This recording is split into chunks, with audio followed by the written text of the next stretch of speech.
నీట్గా ఐరన్ చేసుకున్న ఒక క్లాత్ మీద ఇప్పుడు మనం హ్యాండ్స్ కటింగ్ చేయబోతున్నాం. ఈ క్లాత్ని నేను 4 ఫోల్డింగ్స్ వేసాను, చూసారా? 1 2 అండ్ 3 4 మొత్తం 4 ఫోల్డింగ్స్ వేసిన ఒక క్లాత్ ఇది. ఫోల్డింగ్ మన వైపు ఉండాలి, ఓపెనింగ్ ఆపోజిట్ సైడ్ ఉండాలి. ఎండింగ్స్ అనేవి చాలా డిస్టర్బింగ్గా ఎగుడు దిగుడు ఉన్నాయి కాబట్టి ఒక రిఫరెన్స్ లైన్ అనేది ఖచ్చితంగా డ్రా చేసుకోవాలి. ఎటువంటి టూల్స్ని యూజ్ చేయకుండా ఒక పర్ఫెక్ట్ హ్యాండ్ కటింగ్ని ప్రొఫెషనల్ స్టైల్లో ఈ వీడియోలో మీకు నేను చూపించబోతున్నాను. ఈ వీడియో చూసిన తర్వాత హ్యాండ్స్ కటింగ్ గురించి ఇంక మీకు ఎలాంటి డౌట్స్ రావు, అంత క్లియర్గా ఉండబోతుంది ఈ వీడియో.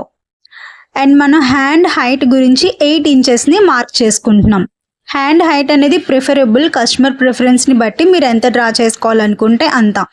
నేను ఈ వీడియోలో చూపిస్తున్న హ్యాండ్ కటింగ్కి హైట్ 8 ఇంచెస్ మార్క్ చేసుకున్నాను. సో ఇదే 8 ఇంచెస్ని ఇంకో వైపు కూడా మార్క్ చేసుకొని మనం ఒక బాక్స్ని ఫామ్ చేసుకోవాలి. ఫస్ట్ దయచేసి వీడియోని ఎక్కడ స్కిప్ చేయకుండా చూడండి, అప్పుడు మాత్రమే మీకు వీడియోలో ఎలాంటి డౌట్స్ రాకుండా క్లియర్గా అర్థమవుతుంది. హైట్ మార్క్ చేసుకున్న తర్వాత హ్యాండ్ డౌన్ మార్కింగ్ చేసుకోవాలి. హ్యాండ్ డౌన్ని ఎలా అంచనా వేయాలి అంటే 30 కన్నా చిన్న సైజు బ్లౌజ్ కనుక అయితే డౌన్ మనం 3 ఇంచెస్ వరకు తీసుకుంటాం. 30 కన్నా పెద్ద సైజు బ్లౌజ్ అయితే మనం హ్యాండ్ డౌన్ 3.5 నుంచి 4 ఇంచెస్ వరకు తీసుకోవచ్చు. నేను ఈ వీడియోలో హ్యాండ్ డౌన్ 4 ఇంచెస్ వరకు తీసుకున్నాను. 30+ వచ్చిన ఏ సైజ్ బ్లౌజ్ అయినా సరే పెద్ద సైజ్ బ్లౌజ్ అని అంటాము. 30 కన్నా చిన్న సైజ్ అయితే చిన్న సైజ్ బ్లౌజ్ అని అంటాము. సో హ్యాండ్ డౌన్ 4 ఇంచెస్కి మార్క్ చేసుకొని అక్కడ కూడా ఒక రిఫరెన్స్ లైన్ గీసుకున్నాం. ఇప్పుడు మనం స్టార్టింగ్ లైన్ నుంచి హ్యాండ్ డౌన్ తీసుకున్న లైన్ మీదకి ఆర్మ్ హోల్ని మార్క్ చేసుకుంటాము. సో మనకి ఈ హ్యాండ్ ఆర్మ్ హోల్ సైజ్ వచ్చేసి 9 ఇంచెస్. 9 ఇంచెస్ మార్క్ చేసుకున్నాం. ఇప్పుడు ఇక్కడ నేను మీకు ఒక ఇంపార్టెంట్ టిప్ చెప్తాను, ఒకసారి క్లియర్గా అబ్జర్వ్ చేయండి. ఖర్చు కోసం నేను ఎక్స్ట్రా 2 ఇంచెస్ తీసుకున్నాను. మనం ఆర్మ్ హోల్ మార్కింగ్ చేసేటప్పుడు టేప్ని స్టార్టింగ్ లైన్ దగ్గర నుంచి పెట్టి మార్కింగ్ చేసాం కదా అని అందరూ సేమ్ అదే పర్పస్లో లైన్ని డ్రా చేస్తున్నారు. ఇది తప్పు, ఇదొక రాంగ్ మెథడ్. ఇలా మీరు లైన్ని డ్రా చేశారంటే హ్యాండ్ కటింగ్ మొత్తం పాడైపోతుంది. మరి ఏం చేయాలి అంటే ఇక్కడ స్టార్టింగ్ లైన్లో హైట్ దగ్గర మనం 2.5 ఇంచెస్కి ఒక మార్కింగ్ చేసుకోవాలి. షోల్డర్ పెద్దగా ఉన్న వాళ్ళకైతే 2.5 ఇంచెస్, చిన్నగా ఉన్న వాళ్ళకైతే 2 ఇంచెస్ మార్కింగ్ చేసుకొని ఆ మార్కింగ్ దగ్గర నుంచి ఆర్మ్ హోల్ మార్కింగ్ వరకు ఒక లైన్ని డ్రా చేసుకోవాలి. సో ఇక్కడ వరకు అందరికీ క్లియర్ కదా? బట్ మనం ఇలా డ్రా చేసుకున్నాక మనకి హ్యాండ్ షేప్ అంత నీట్గా అయితే రాలేదు. ఇప్పుడు దాన్ని ఎలా మోడిఫికేషన్ చేయాలో చూడండి.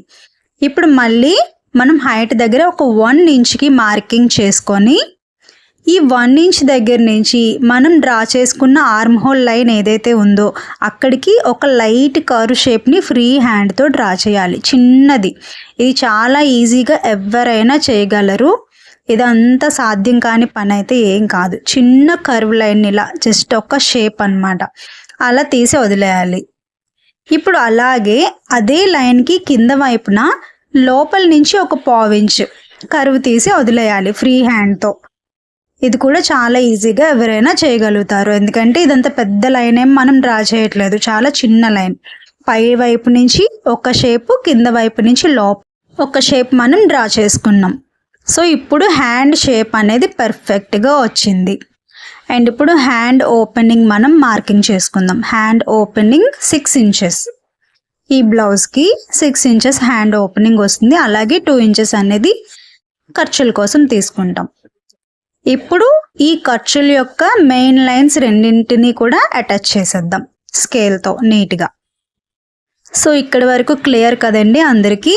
సో మనం ఒక హ్యాండ్ని అయితే నీట్గా డ్రా చేసేసాం. ఇంకా చేయాల్సిన పని ఏముంది? హ్యాండ్ లోతుని తీసుకోవాలి. హ్యాండ్ లోతుని తీసుకోవడానికి కూడా ఎలాంటి టూల్ యూజ్ చేయాల్సిన అవసరం లేదు. అండ్ ఇప్పటి వరకు ఎవ్వరూ చెప్పని ఒక ఈజీ సింపుల్ ట్రిక్ని ఈ వీడియోలో నేను మీకోసం రిలీజ్ చేస్తున్నాను. చాలామంది ప్రొఫెషనల్స్ ఈజీగా అంతే ఫాస్ట్గా బ్లౌజ్ కటింగ్స్ చేసేటప్పుడు ఇలాంటి చిన్న చిన్న మెథడ్స్ని యూజ్ చేస్తారు. ఇప్పటి వరకు ఏ వీడియోలో ఎవరూ చెప్పని ఒక టిప్ని నేను మీకోసం ఈ వీడియోలో షేర్ చేసుకోబోతున్నాను. హ్యాండ్ లోతు తీయడానికి ముందు మనం ఏం చేయాలంటే హ్యాండ్ని కటింగ్ చేసేయాలి. రిఫరెన్స్ లైన్ దగ్గర నుంచి మనం కటింగ్ అనేది స్టార్ట్ చేసుకుంటూ వెళ్దాం. అండ్ హ్యాండ్ షేప్ మనం ఏ విధంగా అయితే డ్రా చేసామో అదే గీత మీద కటింగ్ చేసుకుంటూ వెళ్ళాలి, లేదంటే షేప్ అనేది పాడైపోతుంది. సో ఆ కర్వ్స్ అనేవి కొంచెం జాగ్రత్తగా ఒక 1/2 ఇంచ్ వెడల్పుతో మాత్రమే మనం తీసుకున్న ఆ కర్వ్స్ని చాలా నీట్గా గీత మీద కటింగ్ చేసుకుంటూ వెళ్తే హ్యాండ్ షేప్ అనేది చాలా ఈజీగా వచ్చేస్తుంది. కొత్త వాళ్ళు ఎవరైనా వీడియోస్ చూస్తూ ఉంటే ఛానల్ ఇన్ఫర్మేటివ్గా అనిపిస్తే ప్లీజ్ సబ్స్క్రైబ్ చేసుకోండి, వీడియోస్కి లైక్ చేయండి. ఇంకా ఏవైనా కటింగ్స్ గురించి కావాలన్నా, ఈ వీడియోలో ఏవైనా డౌట్స్ ఉన్నా నాకు కామెంట్ చేయండి, నేను మీకు రిప్లై ఇస్తాను ఖచ్చితంగా. సో కటింగ్ చేసేటప్పుడు కూడా నేను ఫ్యాబ్రిక్ని ఎలా హోల్డ్ చేస్తున్నానో ఇంకో హ్యాండ్తో అనేది అబ్జర్వ్ చేయండి. ఇలా చేయడం వల్ల మెయిన్ ఫ్యాబ్రిక్ డిస్టర్బ్ అవ్వకుండా, మెజర్మెంట్స్ అటు ఇటు అవ్వకుండా ఉంటాయి. ఇంకొక విషయం నేను మీతో ఏం చెప్పాలనుకుంటున్నానంటే, ఇప్పటికీ చాలామంది ఆది బ్లౌజ్ కొలతలతో హ్యాండ్ కటింగ్స్, బ్లౌజ్ కటింగ్స్ చేస్తున్నారు. అలా చేస్తే అంత నీట్గా కటింగ్ రాదండి. మరి ఎలా చేయాలంటే, ఆది బ్లౌజ్ని కూడా మనం టేప్తోని మెజర్ చేసుకోవాలి. ఫస్ట్ హైట్ ఎంత ఉంది, వెస్ట్ ఎంత ఉంది, hand and opening, hand length అన్నీ మెజర్ చేసుకొని ఆ తర్వాత మనం టేప్తోనే డ్రా చేసుకొని కటింగ్ అనేది చేస్తే చాలా పర్ఫెక్ట్గా వస్తుంది. సో అదే బ్లౌజ్ని ఫోల్డ్ చేసి మనం చేసినా బాగా రాదు, బ్లౌజ్ ఐరనింగ్ కూడా ఉండదు. సో వీడియోలో చూపిస్తున్న విధంగా ఖర్చుల దగ్గర మనం టక్స్ అనేవి పెట్టుకోవాలి. ఇప్పుడు మనం హ్యాండ్ లోతు తీసుకోవడానికి ఎలాంటి ప్రొఫెషనల్ టిప్ని యూజ్ చేయబోతున్నాం చాలా క్లియర్గా అబ్జర్వ్ చేయండి. మనం సెంటర్కి మెయిన్ టక్స్ పెట్టుకున్నాం కదా, అక్కడి నుంచి సరిగ్గా ఒక 1/2 ఇంచ్ మార్క్ చేసుకోండి. ఓన్లీ 1/2 ఇంచ్ మాత్రమే మార్క్ చేసుకోవాలి. 1/2 ఇంచ్ మార్కింగ్ చేసుకున్న తరువాత మనకి ఈ హ్యాండ్ 4 ఫోల్డింగ్స్ ఉంటాయి కదా, ఒక 2 ఫోల్డింగ్స్ని సెపరేట్ చేయండి. ఇప్పటి వరకు బిగిన్నర్స్కి ఈ టిప్ ఎందుకు నేను చెప్పలేదు అంటే, మెయిన్ ఫ్యాబ్రిక్ని చేత్తో హ్యాండిలింగ్ చేసే విధానంలో ఏమైనా పొరపాట్లు చేస్తారని చెప్పి ఇప్పటి వరకు నేను చెప్పలేదు. ఈ వీడియోలో చూపిస్తున్నట్టుగా ఫ్యాబ్రిక్ని కరెక్ట్గా మనం డ్రా చేసుకున్న 1/2 ఇంచ్ వరకు, కన్ఫ్యూజ్ అవ్వకండి, మనం డ్రా చేసుకున్న 1/2 ఇంచ్ వరకు ఫోల్డింగ్ చేసుకోవాలి. సెంటర్కి ఫోల్డింగ్ చేసుకున్న తర్వాత ఈ ఖర్చుల దగ్గర లైన్ ఏదైతే ఉందో దాన్ని ఈక్వల్గా పెట్టుకోవాలి. ఇప్పుడు ఫ్యాబ్రిక్ అస్సలు మూవ్ అవ్వకుండా ఇంకో హ్యాండ్తో హోల్డ్ చేసుకోవాలి. ఫ్యాబ్రిక్ అస్సలు మూవ్ అవ్వకూడదు. ఇప్పుడు మనకి అక్కడ లోత్ అనేది ఆటోమేటిక్గా షేప్ కనిపిస్తుంది. దీన్ని ఇప్పుడు మనం వెంటనే కటింగ్ చేసేసుకోవాలి.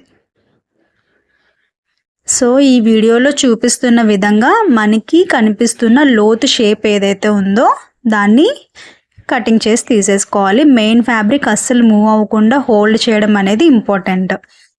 ఇది బిగిన్నర్స్ అంత పర్ఫెక్ట్గా చేయగలిగితే ఓకే, చేయలేకపోతే నా వీడియోస్లో ర్యాండమ్గా ఎలాగా హ్యాండ్ని డ్రా చేయాలి లోతు అనేది కూడా ఉంది, ఒకసారి అవి కూడా చూడండి. సో ఇప్పుడు మనకి పర్ఫెక్ట్గా హ్యాండ్ లోత్ అనేది వచ్చేసింది. చూసారా అంత కరెక్ట్గా ఎస్ షేప్ అనేది వచ్చేసిందో. ఇప్పుడు లోతు తీసుకున్న పార్ట్ తెలియడం కోసం మనం ఒక టక్స్ అనేది పెట్టుకోవాలి అక్కడ కూడా. సో ఈ విధంగా హ్యాండ్ని కటింగ్ చేసుకుంటే చాలా సింపుల్గా ఎలాంటి టూల్స్ యూజ్ చేయకుండా పర్ఫెక్ట్ హ్యాండ్ మెథడ్ అనేది వచ్చేస్తుంది. సో ఈ వీడియో కూడా మీకు యూజ్ అవుతుంది, చాలా ఇన్ఫర్మేటివ్గా ఉంది అని నేను అనుకుంటున్నాను. మీకు కూడా వీడియో నచ్చితే లైక్ చేయండి, సబ్స్క్రైబ్ చేయండి, వీలైతే ఇంకొంతమందికి షేర్ చేయండి. ఛానల్కి మంచి గ్రోత్ ఉంటుంది, ఇంకా మంచి ఇన్ఫర్మేటివ్ వీడియోస్ చేయడానికి నాకు బూస్టప్గా ఉంటుంది. అండ్ నన్ను సపోర్ట్ చేస్తూ వస్తున్న వాళ్ళందరికీ కూడా thank you so much for watching. ఇదండి మన perfect hand cutting. So okay కదా, వీడియో నచ్చింది కదా, thank you so much for watching.